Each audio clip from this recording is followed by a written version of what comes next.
चलिए स्टार्ट करते हैं क्लास।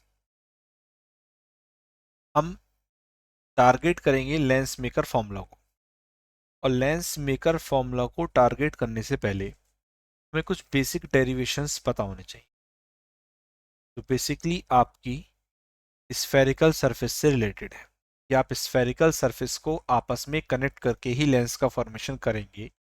तो हमें स्फेरिकल सरफेस पर रिफ्रैक्शन अकर होने पर क्या कंडीशन एग्जिस्ट करती हैं, उन्हें ऑब्जर्व करना है पहले।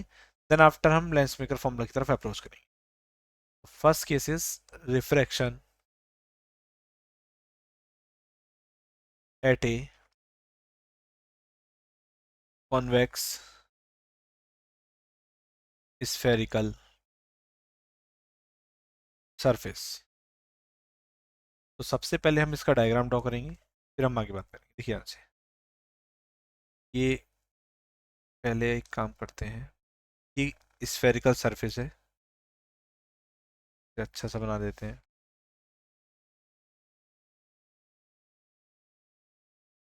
इस तरीके से। और ये क्या है, आपकी प्रिंसिपल एक्सिस। ठीक, प्रिंसिपल एक्सिस पर ऑब्जेक्ट है, ऑब्जेक्ट पॉइंट ऑब्जेक्ट है। पॉइंट ऑब्जेक्ट से जब रे जाएगी कुछ इस तरीके से, तो ये बैंड होगी रे, ये लाइट रे बैंड हो गई इधर यहाँ पर।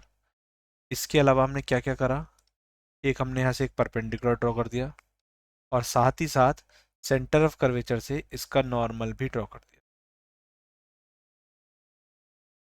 कुछ इस तरीके से। डायग्राम के पैटर्न को समझना, अगर पैटर्न समझ में आ गया तो सब कुछ समझ में आ जाएगा। ये ऑब्जेक्ट है, ये इमेज का फॉर्मेशन हुआ है, तो ऑब्वियसली एक रे ये होगी, एक रे ये होगी। ये नॉर्मल इंसिडेंस रे है, ये आपकी सीधी की सीधी ऐसे ही निकल जाएगी। ये पर्टिकुलर एंगल से गई है, इसके लिए कोई ना कोई एंगल ऑफ इंसिडेंस होगा, और उसके करस्पॉन्ड कोई ना कोई एंगल ऑफ रिफ्रैक्शन भी होगा, दैट इज आर। ठीक, अब थोड़ा सा हम इसे पॉइंट आउट करते हैं। देखिए यहाँ से, अगर मैं आपसे कहूँ ये इधर का मीडियम रेयर है, इधर का मीडियम कैसा है, डेंसर है, ये m है, उसके अलावा ये एंगल ऑफ इंसिडेंस r हो गया, ये सेंटर ऑफ कर्वेचर हो गया, ये पोल हो गया। ठीक, इस पैटर्न को याद रखेंगे तो सारे डेरिवेशन हो जाएंगे। ऑब्जेक्ट से बनने वाला एंगल होता है अल्फा, ये M point. Centre of curvature से बनने वाला एंगल होता है गामा, और इमेज से बनने वाला एंगल होता है बीटा। ये एंगल को इसी तरीके से ही आपको कंसिडर करना है। ये पॉइंट हो गया आपका n, बाकी ये एंगल ऑफ रिफ्लेक्शन हो गया, ये एंगल ऑफ इंसिडेंस हो गया, कुछ इस तरीके से। मतलब कहने का ये, इस तरीके के आपके 4 से 5 या आई थिंक 6 डेरिवेशंस हैं। उन डेरिवेशंस में जो नेमिंग करेंगे आप, वो इसी पैटर्न पे करेंगे। जब भी ऑब्जेक्ट से एंगल डिनोट करना होगा आपको अल्फा डिनोट करेंगे, इमेज से एंगल आप बीटा डिनोट करेंगे, सेंटर कर्वेचर से गामा डिनोट करेंगे। अब अगर मैं ध्यान से देखूं तो मेरे पास दो ट्राइंगल है, एक तो ट्राइंगल है एन ओ सी और एक N I C. That means एक ट्राइंगल ऑब्जेक्ट के साथ वाला और एक ट्राइंगल इमेज के साथ वाला। तो वन बाय वन बात करते हैं। तो सबसे पहले बात करते हैं इन triangle N O C. Object के साथ वाले ट्राइंगल को देखो, एन ओ सी। इसमें एक्सटीरियर एंगल क्या है आपका, आई है, और इंटीरियर एंगल्स क्या है, गामा और अल्फा है। That means I equal alpha plus gamma. आगे बात करते हैं इन ट्राइंगल एन आई सी। जब इमेज के साथ में ट्राइंगल लिया एन आई सी, तो एक्सटीरियर एंगल हो गया gamma, exterior angle gamma equal interior angles R plus beta. यहाँ से आर की वैल्यू कितनी आ गई, गामा माइनस बीटा। इक्वेशन 1 और इक्वेशन 2, पैटर्न यही रहेगा जितने भी डेरिवेशन हो। ठीक, फिर उसके बाद में आते हैं, हम ये मान के चलेंगे कि जितनी भी रेज हम इस पर इंसिडेंस कराएंगे वो सारी की सारी पैराएक्सियल रेज है। ठीक, suppose all the rays are paraxial, then I, alpha, beta, gamma, ये सारे के सारे एंगल्स क्या रहेंगे, विल बी स्मॉल। सारे एंगल्स कैसे रहेंगे, आर विल जोड़ दीजिए, ये सारे एंगल्स क्या रहेंगे, स्मॉल रहेंगे। क्यों, क्योंकि पैराक्सियल से पास से गिर रही हैं, ज़्यादा बड़ा एंगल फॉर्मेशन नहीं करेंगी। अब जब ये एंगल्स स्मॉल हैं तो हम जानते हैं for small angles alpha is approximately equal to tan alpha, that is alpha is approximately equal to 10 alpha. Similarly, beta is approximately equal to 10 beta and gamma is approximately equal to 10 gamma. तीनों हो गए। अच्छा, alpha की बात करेंगे, perpendicular N M base O M, that is N M divide by O M. Beta की बात करेंगे तो क्या हो जाएगा, N M perpendicular divided by M I. और गामा की बात करें तो क्या हो जाएगा, N M perpendicular M C. किसके इक्वल हो जाएगा, N M divided by O P, N M divided by P I, N M divide by P C. क्यों करा हमने ऐसा, क्योंकि हमने कहा है कि पैराक्सियल रेज है और अपर्चर क्या लेंस का स्मॉल है। स्मॉल अपर्चर के लिए पी और एम ए पॉइंट ए की जगह लाई करेंगे। इस वजह से हमने ओ से लेके एम तक के डिस्टेंस को क्या कंसिडर कर लिया, ओ से लेके पी तक की डिस्टेंस। ऐसे ही पी से लेके आई तक के डिस्टेंस को क्या कंसिडर कर लिया, सॉरी एम आई को पी आई, और एम से लेके सी तक की डिस्टेंस को कंसिडर कर लिया पी से लेके सी तक की distance. Now from Snell's law,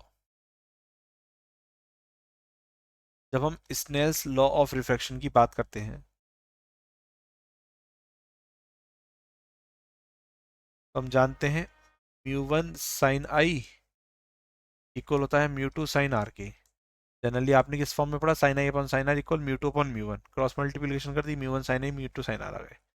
कि आई और आर भी स्मॉल एंगल्स से, तो mu one times of I equal हो गया mu two times of R के। सही है, आगे बात करते हैं। म्यू वन आई की जगह क्या आ गया, अल्फा प्लस गामा, और equal to mu two, R की जगह क्या आ गया, गामा माइनस बीटा। ये आपकी वैल्यूज आ गई। अब हमें अल्फा बीटा और गामा की जगह क्या पुट करेंगे, इनकी वैल्यू पुट करेंगे, that is mu one alpha की जगह कितना आएगा आपका, N M upon O P plus same as N M upon P C. ये तीनों वैल्यूज अल्फा बीटा गामा की यहाँ से उठा के हम यहाँ पुट करते रहेंगे, इक्वल म्यू टू गामा की जगह N M upon P C और minus N M upon P I. सारी वैल्यूज पुट करी, एन एम दोनों तरफ से कॉमन लेके कैंसिल आउट हो जाएगा। जैसे कैंसिल करेंगे तो क्या बचेगा, mu one times of one upon O P plus one upon P C equal mu two times of one upon P C और minus one upon P I. कुछ इस तरीके से बचेगा। और सॉल्व कर लेते हैं इसे, म्यू वन म्यू टू, देखो पी सी यहाँ पे भी है पी सी यहाँ पे भी है, तो इन्हें सेपरेट कर लेंगे, और पी आई और ओ पी को एक साथ, तो mu one upon O P, देखो इधर का माइनस का इधर आके प्लस हो जाएगा, प्लस के mu two upon P I equal, ये कितना हो जाएगा आपका, mu two minus mu one और डिवाइड बाई पी सी। ठीक, हम जानते हैं अकॉर्डिंग टू डायग्राम ओ से लेके पी तक की डिस्टेंस लेफ्ट में है और बाकी सारी डिस्टेंस कहाँ पर है, राइट में है। ओ से ऑब्जेक्ट की डिस्टेंस को तो निगेटिव में लिया जाएगा, और बाकी चूंकि दोनों राइट में है तो उन्हें कैसे लिया जाएगा, पॉजिटिव लिया जाएगा। दैट इज ओ से लेके पी तक की डिस्टेंस इक्वल टू माइनस के यू। ठीक है, इसके अलावा पी से लेके आई तक की डिस्टेंस दैट इज प्लस के वी, और पी से लेके सी तक की डिस्टेंस दैट इज प्लस के आर। सेंटर ऑफ कर्वेचर से रेडियस बनेगी, इमेज से इमेज डिस्टेंस, और ऑब्जेक्ट से ऑब्जेक्ट डिस्टेंस। जैसे ही मैं सारी वैल्यूज में पुट करूंगा तो मेरे पास आएगा ये म्यू वन अपॉन माइनस के U plus mu two upon V equal mu two minus mu one और डिवाइडेड बाई आर। ठीक है, तो ये आ जाएगा सॉल्व करके mu two upon V minus mu one upon U equal mu two minus mu one upon R. इस तरीके से फाइनल डेरिवेशन सॉल्व हो गया। कब, जब आपकी कॉनकेव सरफेस थी। ठीक, यहां तक कुछ पूछना तो बताओ।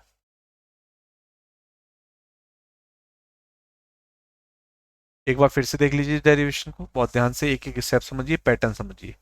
क्योंकि इस पैटर्न पे 6 डेरिवेशंस है। मैं आपको अभी थोड़ी देर बाद नोट्स की पीडीएफ व्हाट्सअप कर दूंगा, आप उस पीडीएफ को देखते जाएं। जितने डेरिवेशंस मैंने मोस्टली यहाँ जो पढ़ा रहा हूँ वो कर ही रखे हैं, और जो होमवर्क देता हूँ वो भी वहाँ पे एज इट इज़ लिखे हुए कि आपको प्रैक्टिस करनी है। अगर आपसे नहीं होते हैं तो आप मुझसे पूछें, लेकिन प्रैक्टिस आपको ही करनी है। ठीक है,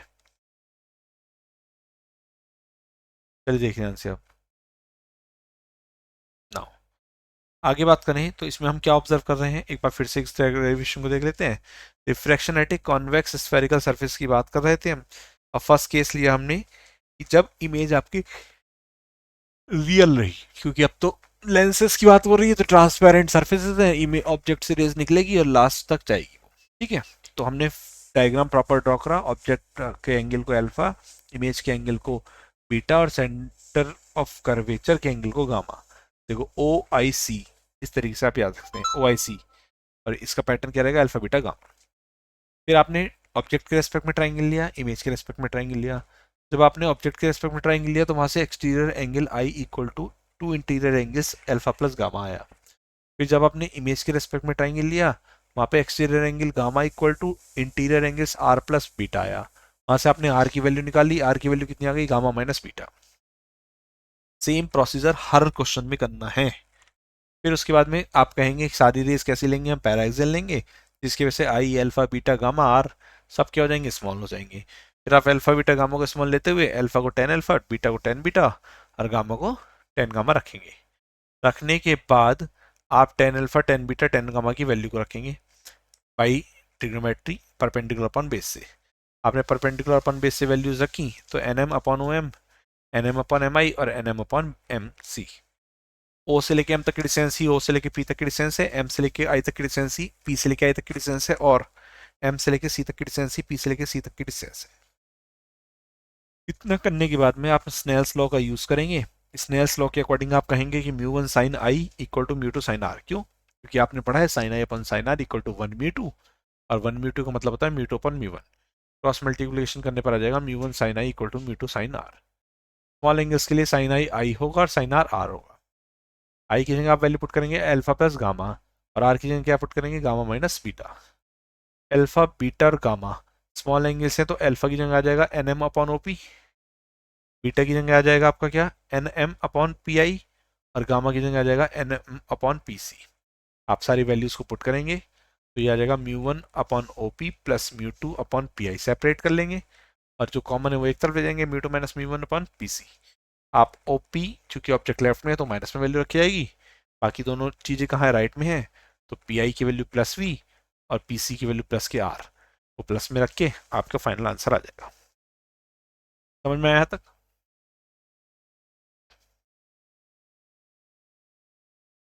बताओ भाई। डेरिवेशन थोड़ा लेंथी तो है, लेकिन एक बार प्रैक्टिस करोगे इस तरीके के पांच छह डेरिवेशन कर लोगे तो आपको बहुत अच्छे से समझ में आ जाएगा। जैसे आप कंडीशन कौन सी लेते हैं, सेकंड कंडीशन। सेकंड कंडीशन क्या कहती, फाइनल आंसर दिखा दें, एक सेकंड रुकिए, देखिए ये फाइनल आंसर आ गया है, स्क्रीनशॉट ले लीजिए।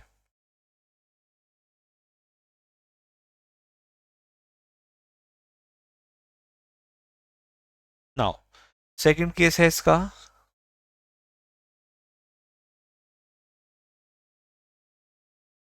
Second the object lies in the rarer medium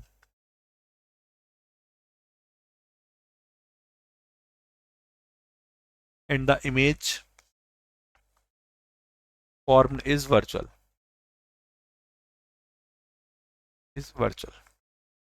देखिए डायग्राम मैं बनाऊंगा, क्वेश्चन आप खुद करेंगे। इस तरीके से एक कर्व सरफेस है, ठीक है, और यहां से इसकी एक प्रिंसिपल एक्सिस। ठीक, वही कहानी। ऑब्जेक्ट कैसा है, रेयर मीडियम में, तो ऑब्वियसली ये बाहर वाला मीडियम कैसा होगा, रेयर होगा। आउटर मीडियम इज रेयर और इनर मीडियम इज डेंसर। ये ऑब्जेक्ट है आपका, ऑब्जेक्ट से लाइट रे आएगी कुछ ऐसे, ये नॉर्मल है आपका, सेंटर ऑफ कर्वेचर से होता हुआ, तो रेयर से डेंसर में जाएगी, टुवर्ड्स नॉर्मल बैंड हो जाएगी। ठीक, थोड़ा सा मैं इसे और मॉडिफाइड कर देता हूँ। जब टुवर्ड्स नॉर्मल बैंड होगी ये, इसे हटा देते हैं, रेयर से डेंसर आएगी। सेकेंड, राइट रे आपकी क्या हो जाएगी, बैंड हो जाएगी। माइनर बैंडिंग हम यहाँ पर शो कर देते हैं। ठीक, जब इसे हम थोड़ा सा बढ़ाएंगे बैकवर्ड डायरेक्शन में, कुछ इस तरीके से इमेज का फॉर्मेशन यहाँ पर करा देगी। E centre of curvature O alpha I beta C gamma, ये एंगल ऑफ इंसिडेंस हो गया, नॉर्मल और इंसिडेंट के बीच का एंगल, और ये एंगल ऑफ रिफ्रैक्शन हो गया। ठीक है, कुछ इस तरीके से। आगे बात करते हैं, आई पता चल गया, आर पता चल गया, अल्फा बीटा गामा तीनों के बारे में पता चल गया। अब सिचुएशन को शुरुआत वहीं से करेंगे। दो ट्राइंगल हैं, यहाँ से एक परपेंडिकुलर ड्रॉ करेंगे आप। अच्छा चलिए डायग्राम को एक बार फिर से अच्छा करके ही बना देते हैं ना, जस्ट सेकेंड, थोड़ा सा और बढ़िया कर देते हैं।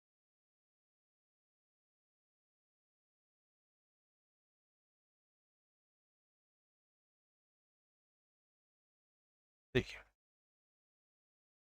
ऑब्जेक्ट लाई कर रहा है रेयर मीडियम में, और इमेज फॉर्मेशन है वर्चुअल।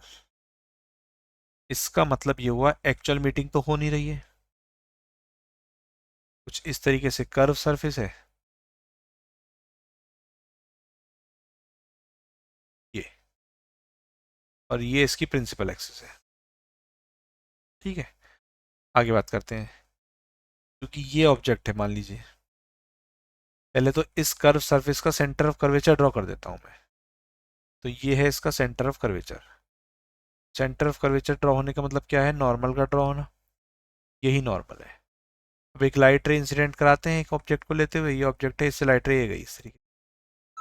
जब लाइट रे ऐसे जाएगी, ये नॉर्मल है, रेयर मीडियम से किस में जा रही है, डेंसर मीडियम में। इधर का मीडियम रेयर था, इधर का मीडियम कैसा था आपका, डेंसर है। तो लाइट रे जब जाएगी बैंड होगी, उससे पहले हमने क्या करा, परपेंडिकुलर यहाँ ड्रॉ करा दिया एक, ये एम है ये एन है, ये नॉर्मल है, नॉर्मल से लाइट रे बैंड होगी, माइनर बैंडिंग। ठीक, ये बैंड हो गई लाइट रे। और जब ये लाइट रे इधर की तरफ बैंड हुई तो आप क्या ऑब्जर्व कर रहे हैं, एक रे ऐसे जा रही थी तो सीधी निकल गई, एक रे ऐसे जा रही है, ये एक्सपेंड होती जा रही है, तो ये आगे तो कहीं मिलेंगी नहीं, तो ये लाइट रे आपकी बैकवर्ड डायरेक्शन में मिलती हुई फील होगी। क्योंकि बैकवर्ड डायरेक्शन में मिलती हुई फील हो रही है, तो इसका मतलब इमेज कैसी है आपकी, वर्चुअल इमेज है। ये एंगल, ये ऑब्जेक्ट ओ है, ये सेंटर कर्वेचर सी है। मैंने पैटर्न बताया था, पैटर्न के अकॉर्डिंग ऑब्जेक्ट के एंगल को ओ आई सी, ओ मतलब अल्फा, आई मतलब बीटा, और सी मतलब गामा। सबसे पहले तो हमने ये लेना है, फिर उसके बाद में ये इंसिडेंट रे थी, ये नॉर्मल था, नॉर्मल और इंसिडेंट रे के बीच का एंगल हो गया angle of incidence I, normal और रिफ्रैक्टेड रे के बीच का एंगल हो गया एंगल ऑफ रिफ्लेक्शन आर। अभी समझ में आया।